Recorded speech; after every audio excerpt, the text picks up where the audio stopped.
વિદ્યાર્થીને સાધુ બનાવવા માટે બ્રેન વોશ કર્યાનો આરોપ લગાવવામાં આવ્યો છે। મોટા સમઢિયાળ સ્વામિનારાયણ ગુરુકુળના સાધુ પર આરોપ છે।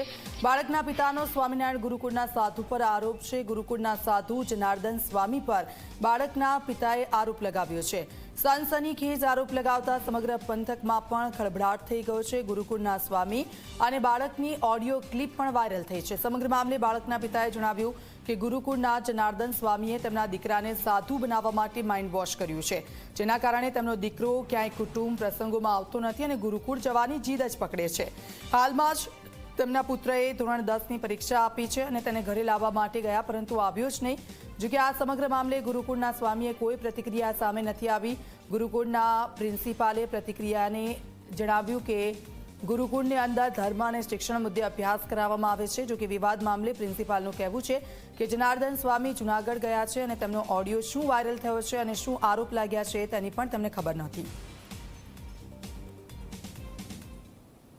हेलो हेलो अरे अरे अरे अरे गुरु केम छे हारो काना ने काल फोन कर्यो तो पण नतो उपाड्यो जई उपाड्यो तो પછી વાલા ફોન માંથી ન કરે પછી ચાર ફોન ઓલામાં કર્યા હતા તમારામાં એવું હતું।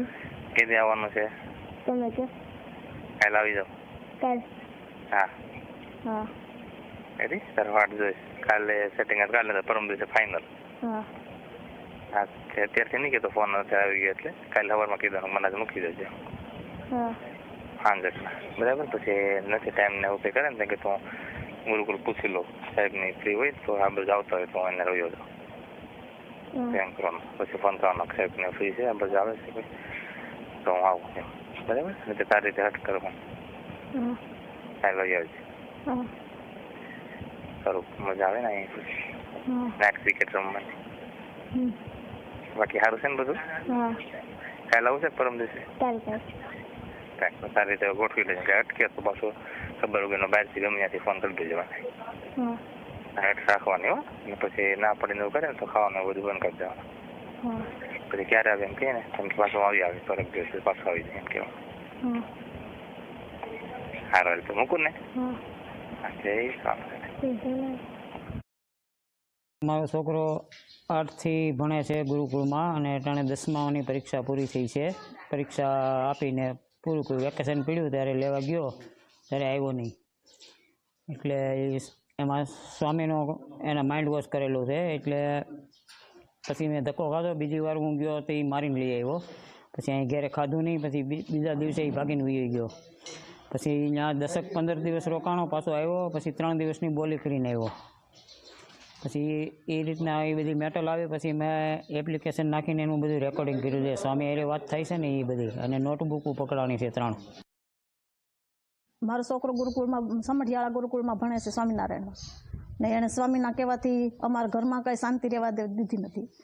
મારા છોકરાને સ્વામીએ મગજ કંટ્રોલ કરી લીધો અને એ સાધુ થઈ જવાની કહેતો નથી અમારે સાધુ થઈ જવું, પણ એ સાધુ થવાની સંતોએ બધું પઢાવેલું છે, એ અમારા પાસે સબૂત છે। સ્વામીના કહેવાથી ખાય છે, સ્વામી બન કહેવા કહે કે નથી ખાવાનો તો નથી ખાતો। આ સમગ્ર વાત તમને કેમ ખબર પડી?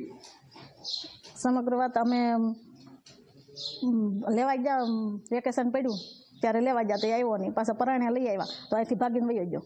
બસ પાછો એવું 2-3 વાર કર્યું, ભાગીને વયો જાય, પાછો લઈ આવી વયો જાય, ને પછી સ્વામીને કહેવાથી ખાઈ પીવે ને એવું કરે। સ્વામીએ ફોનમાં કહી દીધેલું તું આવી રીતે કરજે, ને લખાણે અમારી પાસે છે એનું સ્વામીનું। એમાં એવું છે કે અમે 8મા ધોરણમાંથી અમારા ભાઈના દીકરાને સમઢિયાળા ગુરુકુળમાં ભણવા મૂક્યો, એટલે અમને એમ હતું કે ગુરુકુળમાં રહે તો બીજા સંસ્કાર, બીજા બધી રીતે સારા સંસ્કાર આવે, પણ એ સ્વામીએ એવું એનું માઇન્ડ કરી નાખ્યું કે ઘરે આવવા જ માગતો નથી, બરાબર। અને ઘરે લાવીએ તો પરાયણે એ સમઢિયાળા જવાની જ કોશિશ કરે। ઘરે આવે તો શું કરે? ઘરે આવે તો બસ એક રૂમમાં પુરાઈ રહી, ખાવા પીવાનું બંધ કરી દે। પછી સ્વામી ક્યારેક વાત કરી લે ફોનમાં અમને ખબર વગરની, અને સ્વામી એમ કે ખાઈ લઈ જાય તો ખાય ને કે ન ખાય। હા, કોઈ પ્રસંગમાં તેડવા જાય તો આવતો જ નથી। ગમે જ્યારે તેડવા જાવ તો એ બોલી કરીને આવે કે હું 2 કલાક રહી કે 4 કલાક રહી, પછી મને મૂકી દેજો, એ રીતને અમારે બંધાઈને પછી આવે। પછી આ અમે બધું એનું રેકોર્ડિંગ ને બધું પ્રૂફ સાબિત કર્યું, બધું કેટલું બધું, એના ઉપર તમને ખ્યાલ આવ્યો કે આમાં સ્વામીનો જ હાથ છે, સ્વામી આ બધું કરાવે। સ્વામીનો સંપૂર્ણ પ્રયત્ન કર્યો પણ સ્વામી અમને મળ્યા જ નહીં ક્યારે। ત્યાં જાય એટલે સ્વામી હાજર હોય જ નહીં. કઈ રીતે ખબર પડી રેકોર્ડિંગથી કે રેકોર્ડિંગ અમને ખબર પડી ગઈ બધી કે ભાઈ આ બધું સ્વામી જ કરાવે બધું. લાવ્યા હતા અમે, પછી અમે મનાવ્યો અને અમે 2 કલાક મનાવ્યો, અમારથી ન માન્યો. પછી સ્વામીને ફોન કર્યો કે ભાઈ આ ગાડી હેઠળ નથી થતો. અમે 4 વ્હીલ લઈને ચડી આવ્યા. અમે પછી એને કાઢી કરી, ખૂબ મહેનત કરી, પણ ગાડી હેઠળ ઉતર્યો જ નહીં. પછી સ્વામીને ફોન કર્યો ને એટલે સ્વામીએ કીધું કે ગાડી હેઠળ ઉતરી જાય જમી લે. એટલે જમી લીધું. પછી જમવાનું જ બંધ કરી દીધું.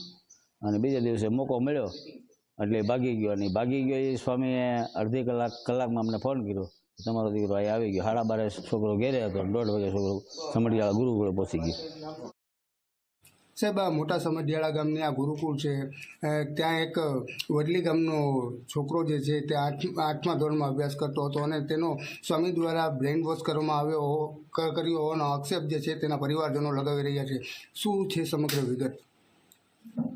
સાહેબ, જે બ્રેન વોશની વાત છે એ બ્રેન વોશ નથી, બરાબર. અહીંયા તો આ ગુરુકુળ છે, બરાબર. આ તો ધાર્મિક સંસ્થા છે. આમાં ધાર્મિક રીતે અને શૈક્ષણિક રીતે 2 રીતે અહીંયા જે શિક્ષણ છે એ આપવાનું હોય છે. અને આપણો સંતો છે એ હિન્દુ ધર્મનો પ્રચાર માટે તો સંતો છે, તો એ હિન્દુ ધર્મ માટે તો એ બધી વસ્તુ છે. દાખલા તરીકે બાળ સભાઓ છે, બરાબર. આવી સભાઓ લેતા હોય છે ને એમાં વાતો કરતા હોય છે, બરાબર.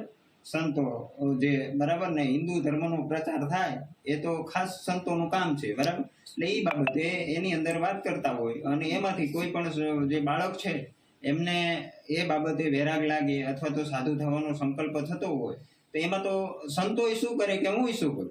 અચ્છા, સ્વામી એવું હોય છે કે ઘરે જમવાનું નહીં? એવું તો સાહેબ મેં ક્યાંય ઓલું નથી જોયું, બરાબર. તમે કયો છો, બરાબર. એના મા બાપનો એવો પણ આક્ષેપ છે. એ તો એના મા બાપ તો ગમે એ કહે સાહેબ, પણ એ તો હું કહું કે આમ નથી, બરાબર. તો તમે ક્યાં માનો છો? સાહેબ, જોડે જે વાર્તાલાપ થયો છે એનું રેકોર્ડિંગ છે એમના, અને એ રેકોર્ડિંગમાં સ્વામી કહી રહ્યા છે કે ભૂખ્યા રહેવું અને જેથી કરીને અહીંયા મૂકી જશે, એવી બધી વાતો કરવામાં આવી છે. તો એ આક્ષેપ તો પાયા વિહોણો ના કહી શકાય ને. પણ સાહેબ એ બાબતે તો મને કોઈ જાતની ખબર જ નથી, તો હું તમને હાલ તમારા જે સ્વામી છે એ ક્યાં છે? અત્યારે તો સ્વામી બહાર ગયા છે, આમ, બરાબર, જુનાગઢ બાજુ ગયા છે. એવું કઈ સ્વામી કેમ ખોલીને પ્રતિક્રિયા નથી આપી શકતા? હવે એ તો એનો પ્રશ્ન છે.